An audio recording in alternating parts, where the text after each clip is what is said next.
मी शाळा शिकताना मला कसं शिकवले उदाहरण, आंब्याच्या टोपल्यात एक नासका आंबा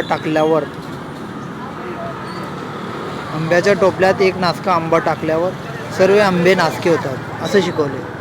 काय ध्येय होतं ते उदाहरण काढणाऱ्याचं, की चांगल्या माणसात एक वाईट माणूस आला तर सर्व वाईट होतात, चांगल्या माणसात एक वाईट माणूस आला तर सर्व माणसं वाईट होतात, चांगल्या आंब्यामध्ये एक नासका आंबा टाकला तर सर्व आंबे नासके होतात असं उदाहरण दिलं. उदाहरण विचार, थिंकिंग इज गॉड. वाचा इथं काही लिहिले. काय म्हणतात बघा, शिक्षण म्हणजे काय.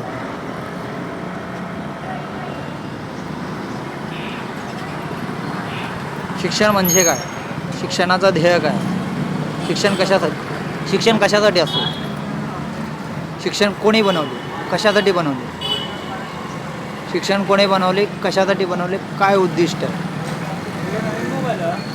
शिक्षण कोणी बनवले, कशासाठी बनवले, का बनवले, क्वालिफिकेशन म्हणजे काय, पदवी म्हणजे काय, ग्रॅज्युएशन म्हणजे काय, प्राथमिक म्हणजे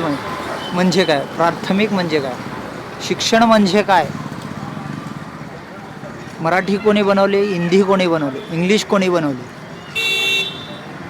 उर्दू कोणी बनवले, रोम कोणी बनवले, रोमन कोणी बनवले, अक्षर कोणी बनवले, कशासाठी बनवले, काय उद्दिष्ट आहे.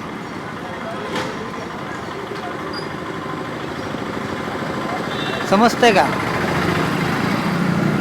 कॉम्प्युटर बनवले कशासाठी, कॅल्क्युलेटर कशाला बनवले, मोबाईल कशाला बनवलं, विमान कशाला बनवलं, चादर कशाला बनवलं, टावेल कशाला बनवलं, घर कशाला बनवलं, आपलं घर कशाला बनवलं. हे बघा, माहेश्वरी घर हा घर असा का डिझाईन केलं, 00, डबल खिडकी, 00, खिडकी, 00, गुरुकृपा होता. आणि गुरुकृपा कशाला काढला, गुरुप्रसाद रेडीमेड होता, नाव काढून टाकला. कशाला टाकला